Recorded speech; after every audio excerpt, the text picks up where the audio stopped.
The old ship floated through space like a piece of junk. Her name was the UES Liberty, and she looked every bit as bad as the aliens said she did.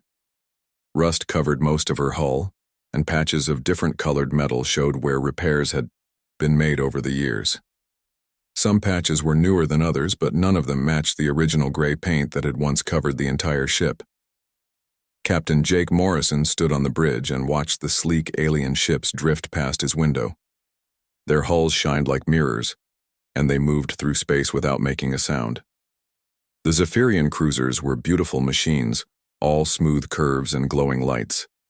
Next to them, the Liberty looked like something that should have been scrapped decades ago, and maybe she should have been. The Liberty was over 60 years old, built back when humans first started traveling between the stars. She had hauled cargo, carried refugees, and served as a military transport during 3 different wars. Her engines were loud, her life support systems rattled, and her computer screens flickered when the power fluctuated. But she still flew, and that was what mattered to Morrison and his crew.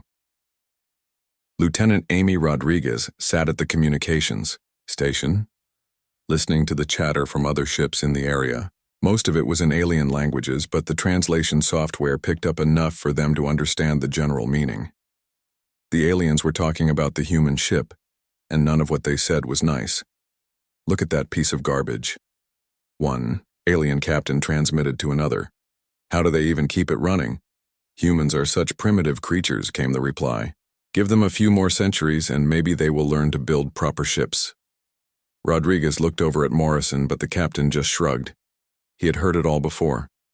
Humans were the new kids in the galaxy, and most alien species treated them like children who had stumbled into something they did not understand. The fact that human ships looked crude compared to alien vessels did not help matters. But Morrison knew something the aliens did not. The Liberty might look like junk on the outside, but her crew had made some very special modifications over the years. Hidden behind her ugly exterior were systems that no alien scanner would recognize, weapons that predated most galactic civilizations, and engines that could do things no other ship in the sector could match. Dr. Carl Hendricks emerged from the cargo bay, wiping grease from his hands with an old rag. He was the ship's science officer, but he spent most of his time working on the special equipment they carried. The packages in the cargo hold were labeled as medical supplies and research materials, which was technically true. But they were also something much more dangerous. "Everything secure down there?" Morrison asked. Hendricks nodded. "The packages are locked down tight. Even if someone scanned them directly, they would not find anything suspicious. The shielding is perfect." Morrison was glad to hear it. Those packages contained samples of technology that Earth kept secret from the rest of the galaxy, not because it was more advanced than alien tech, but because it was more brutal. Humans had learned to fight in ways that most civilized species had forgotten, and they had weapons to match. The bridge doors opened, and Chief Engineer Pete Collins walked in, carrying a steaming cup of coffee. Coffee was one of the few things about human ships that aliens actually seemed to respect, though they could not understand why humans needed to drink hot liquid to stay alert. "Boss, we are getting some interest from the patrol ships," Collins said, nodding toward the main screen. 3 of them have changed course to intercept us." Morrison looked at the display and saw the hegemony patrol vessels moving toward them. The ships were small but heavily armed, designed to stop smugglers and pirates. Their crews were usually Zephyrians, tall blue-skinned aliens with 4 arms and an attitude problem. "Standard inspection, probably," Morrison said. "They like to remind us that we are in their space." The galactic hegemony controlled this part of the galaxy, and they barely tolerated human presence in their territory. Humans were useful for some things. They were good at dangerous jobs that other species avoided, and they would work for lower wages. But the hegemony made it clear that humans were second-class citizens at best. Rodriguez turned from her station. "Sir, we are being hailed. They want us to stop engines and prepare to be boarded." Morrison nodded. He had been expecting this. Intelligence? Reports suggested that hegemony patrols had been stopping human ships more often lately, looking for contraband or just harassing crews for fun. But Morrison was counting on this inspection. Everything that was about to happen was part of a larger plan. Tell them we comply, Morrison said. Full stop. Engines cold. Airlocks ready for boarding. As the Liberty came to a halt, Morrison looked around his bridge at the crew he had handpicked for this mission. 12 humans, all of them veterans of various Earth conflicts, all of them knowing exactly what they were getting into. The aliens thought they were just another ragged crew flying an old cargo hauler. They had no idea they were about to meet representatives of the most dangerous species in the galaxy. The hegemony ships moved closer, their sleek hulls reflecting the light from nearby stars. Soon their crews would board the Liberty, expecting to find the usual collection of frightened humans trying to make a living in alien space. Instead, they would discover that humans had been preparing for this moment since the day they first met alien civilizations. Morrison watched the patrol ships approach and allowed himself a small smile. The Liberty might look like a rust bucket, but she was about to remind the galaxy why humans had earned their place among the stars. Not through superior technology or ancient wisdom, but through something much simpler and infinitely more dangerous: the absolute refusal to back down from a fight, no matter what the odds. The airlock hissed open with a sound that made everyone on the Liberty's bridge tense up. Heavy footsteps echoed through the corridors as the hegemony boarding party made their way toward the command section. Morrison stood calmly at his captain's chair, hands clasped behind his back, waiting for the aliens to arrive. Commander Vexthul entered the bridge like he owned it. The Zephyrian was nearly 8 feet tall, with blue skin that shimmered under the ship's lights. His forearms moved independently as he gestured to his security team, and the bioluminescent patches on his neck pulsed with what Morrison had learned was a sign of irritation among his species. Captain Morrison, Vexthul said, his voice coming through a translation device that made him sound like he was speaking through water. Your vessel has been selected for routine inspection. You will cooperate fully or face immediate detention.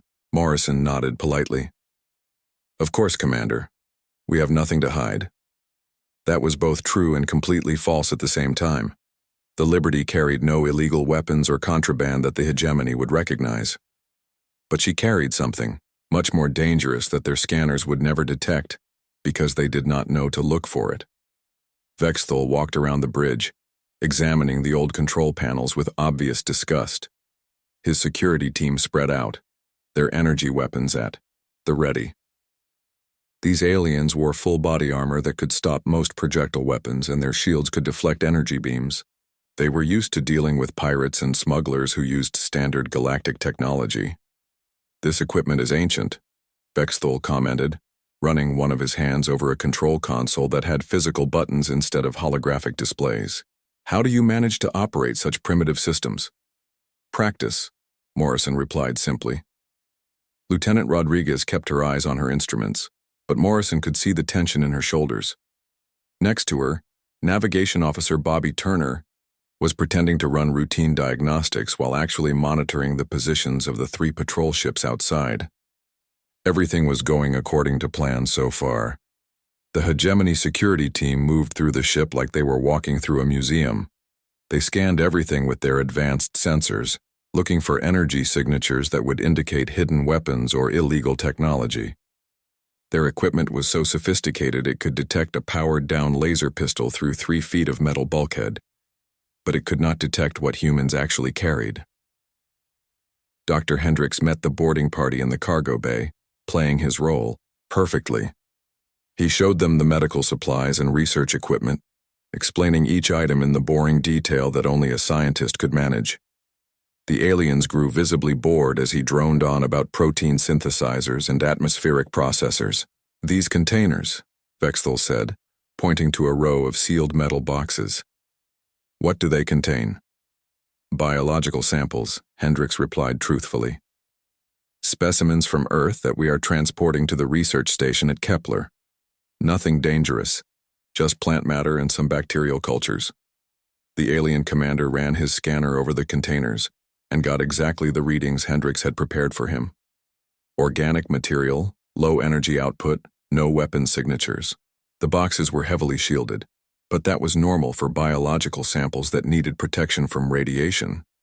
What the scanners did not show was that the bacterial cultures were specially designed by Earth's military scientists.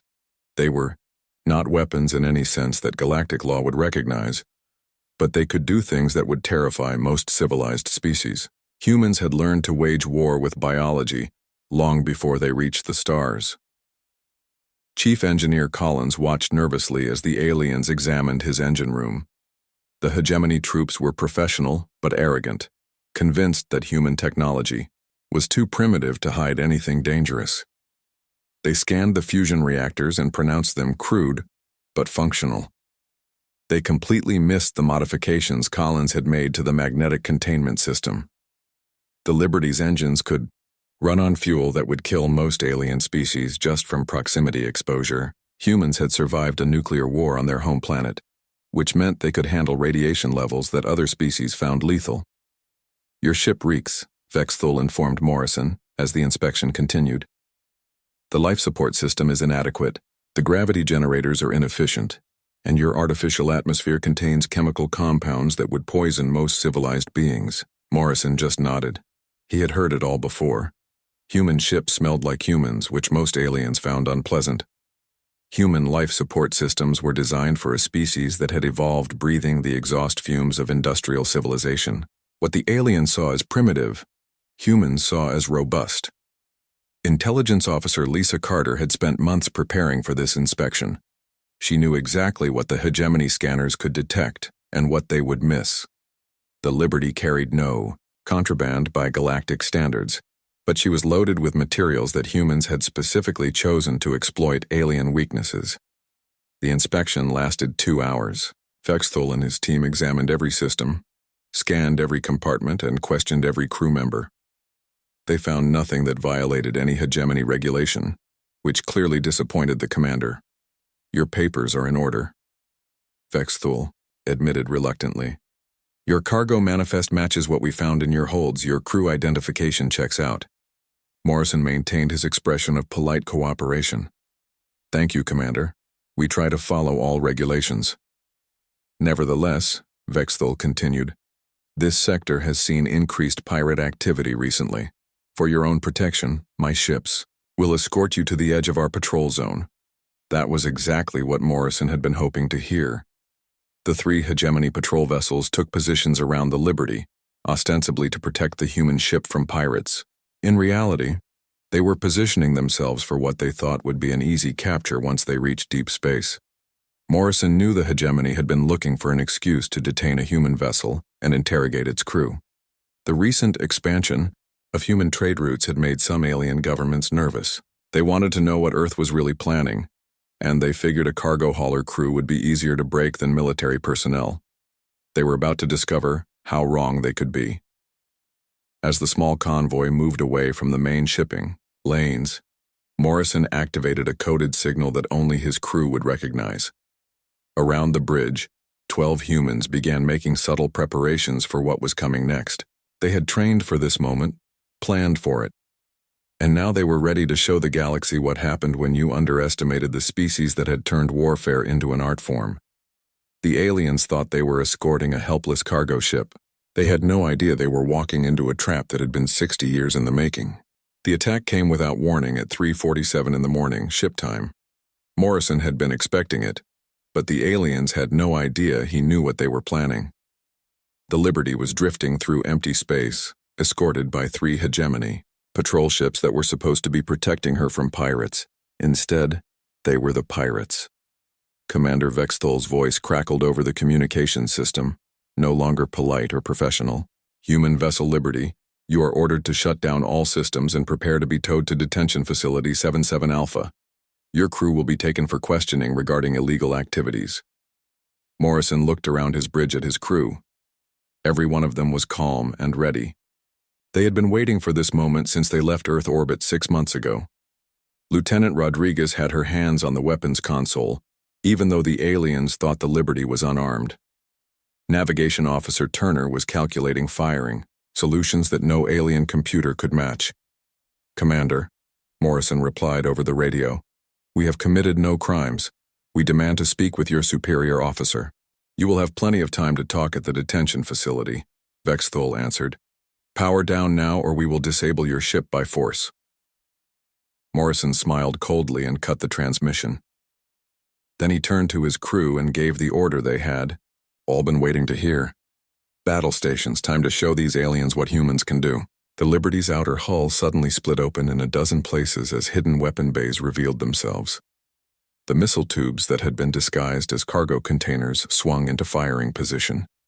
Gunnery Sergeant Kate Murphy had spent months training with the old targeting computers, learning to calculate missile trajectories the way human gunners had done for centuries. Firing solution locked, Murphy reported. All tubes loaded and ready. Fire, Morrison ordered. The missiles that launched from the Liberty were not the sleek energy weapons that most galactic civilizations used. They were crude, nuclear-tipped, warheads that moved through space on chemical rockets. By galactic standards, they were ancient technology, but they carried something that no alien species had ever encountered in space combat. The first missile struck the lead hegemony ship, right in the center of its command section. The nuclear explosion lit up space like a small sun, but that was not what crippled the alien vessel. Hidden inside the warhead were radioactive isotopes that had been specifically designed to disrupt Zephyrian neural systems.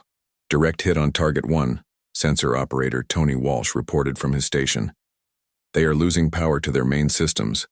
Life support is failing in multiple sections.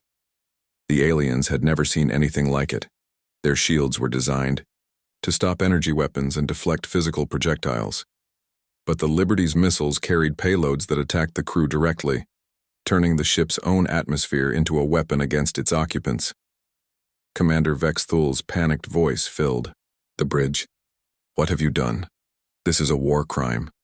These weapons are forbidden by galactic law. Morrison opened a channel to all 3 patrol ships. Commander, these weapons were never covered by galactic law because your people never imagined anyone would be crazy enough to use them. You made a mistake when you assumed humans would fight by your rules.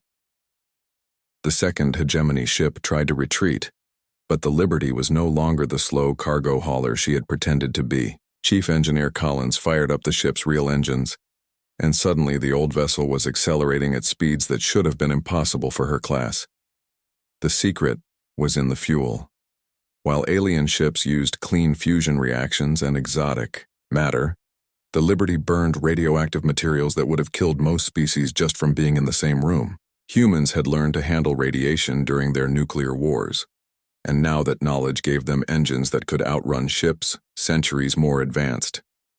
Impossible, came a transmission from the second patrol ship. No human vessel can achieve those acceleration rates. You keep saying that word, Morrison replied. I do not think it means what you think it means. Engineer Helen Price was ready with her own surprise. As the Liberty closed distance with the fleeing patrol ship, she activated a system that had been disguised as mining equipment. The cargo bay doors opened and ejected thousands of small metal fragments into space. To the aliens, it looked like random debris, but Price had calculated the trajectory perfectly. The fragments spread out in a cone pattern, each piece moving at tremendous speed relative to the alien ship. When they struck the patrol vessel's shields, they punched through like bullets through paper. Their shields are designed for energy weapons, Price reported over the intercom. They never planned for old-fashioned shrapnel moving at 0.7 light speed. The second patrol ship began to break apart as thousands of tiny holes appeared in its hull. The fragments were just pieces of iron and steel, nothing exotic or advanced. But at the speeds the Liberty had launched them, they hit with the force of artillery shells. The third patrol ship was trying to call for help, but communications. Officer Jenny Brooks had been jamming their signals from the moment the fight began. She was using techniques that Earth's military had developed during their electronic warfare experiments, methods that were too primitive for most galactic civilizations to recognize. Target 3 is dead in space, Walsh reported. Their main computer is down and their weapons are offline. Morrison looked at the tactical display and nodded with satisfaction. 3 of the hegemony's most advanced patrol ships had been defeated by a single human vessel that most aliens considered barely spaceworthy. But the real lesson was just beginning. Medical Officer Susan Gray was monitoring the biological weapon deployment. Hidden in the last salvo of missiles was something that would give the aliens nightmares for years to come. It was not lethal, but it was something much worse from their perspective. Biological agent dispersed, Gray reported clinically. Target: cruiser alive but incapacitated. They will recover in approximately 6 hours with no permanent damage. The weapon was elegantly simple. Earth scientists had developed a virus that specifically targeted Zephyrian neural chemistry. It did not kill or cause permanent harm, but it temporarily disrupted their ability to coordinate complex tasks like operating a starship. Within minutes, the crews of all 3 patrol ships were helpless.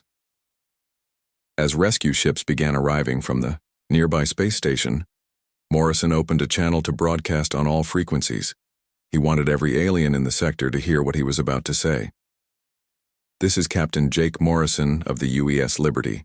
We have just demonstrated why you should never mistake human appearance for human capability. We may fly old ships and use primitive weapons, but we have something your advanced civilizations have forgotten.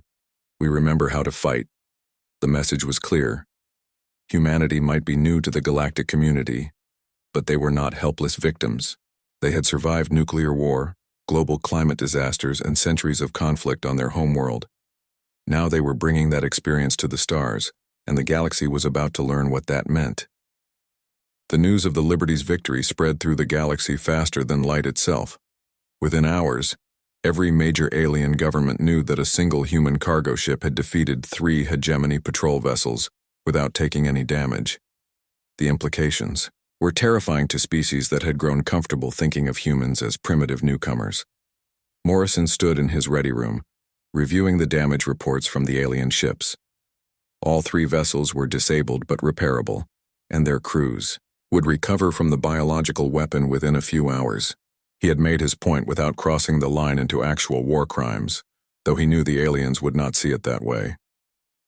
Dr. Hendricks entered the room carrying a data pad filled with intercepted communications. Captain, the chatter is incredible. Half the galaxy thinks we use some kind of secret superweapon. The other half thinks the whole thing was faked. Morrison took the pad and scrolled through the translations. Alien military analysts were trying to figure out how human weapons had penetrated hegemony shields so easily. Some were calling for immediate sanctions against Earth. Others were demanding that human ships be banned from their space entirely. Let them talk, Morrison said. Fear makes people stupid, but it also makes them careful. Right now, every alien captain in the sector is wondering what other surprises human ships might be carrying. That was exactly what Morrison wanted. The Liberty's mission was not just about defeating 3 patrol ships. It was about changing the way the galaxy saw humanity. For too long, aliens had treated humans like poor relatives who had stumbled into space travel by accident. Now they would have to reconsider that opinion. Lieutenant Rodriguez appeared in the doorway. Sir, we are getting multiple hails. The hegemony wants to talk. The Federation Council is demanding answers, and someone calling himself the Galactic Trade Commission wants to inspect our ship immediately. Morrison smiled. Tell them all the same thing. We are a peaceful cargo vessel that defended itself when attacked by pirates. If they want to discuss it further, they can contact Earth's diplomatic mission.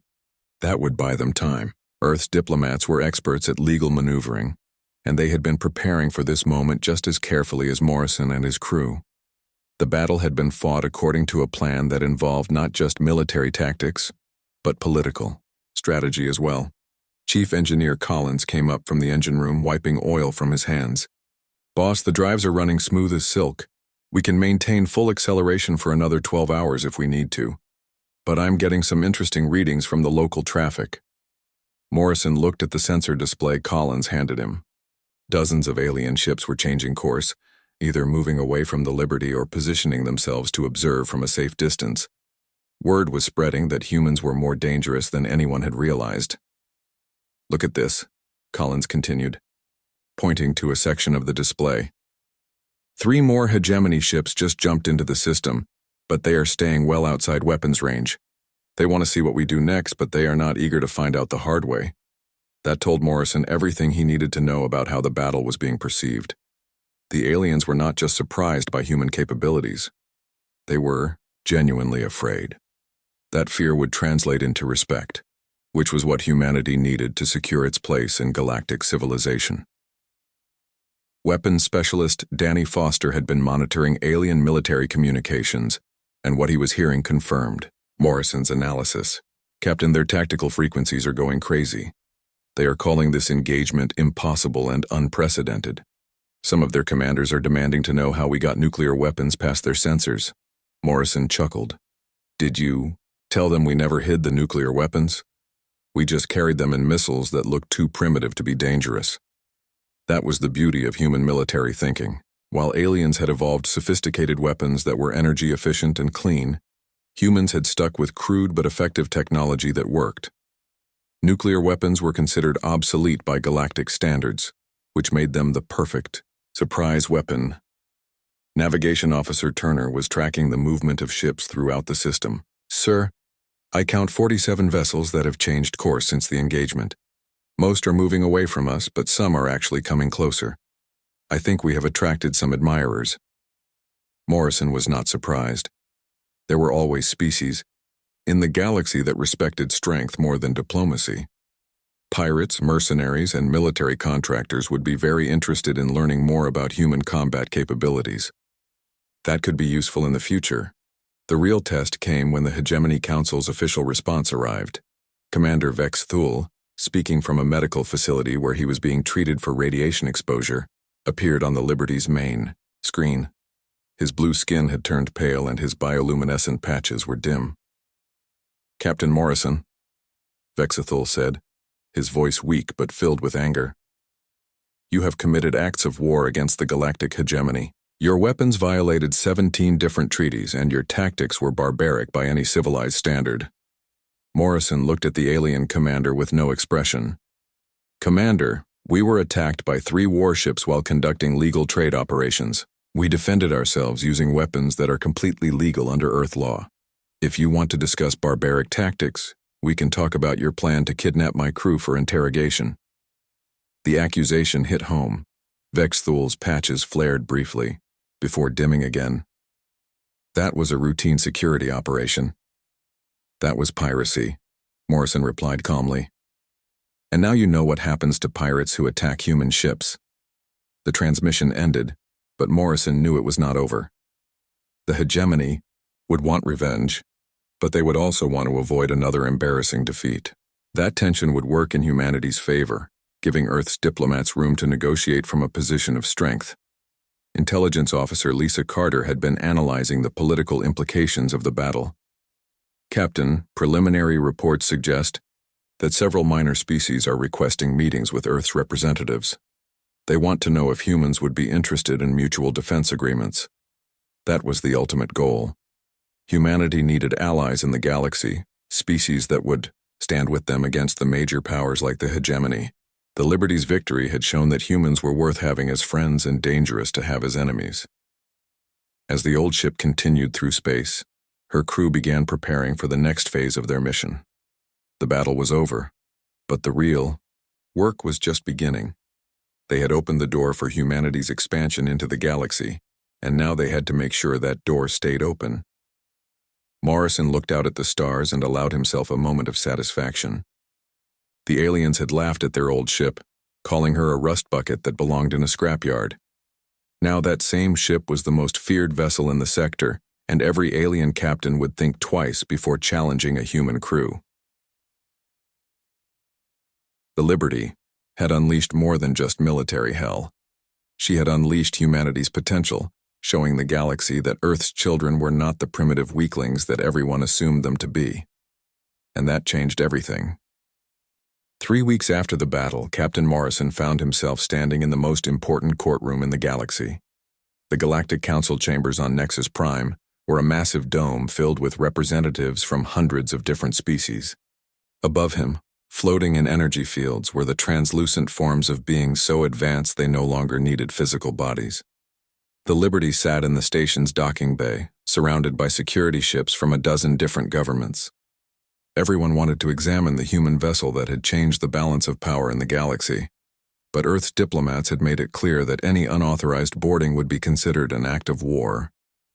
Morrison wore his best uniform, the same one he had worn when Earth first made contact with alien civilizations 10 years ago.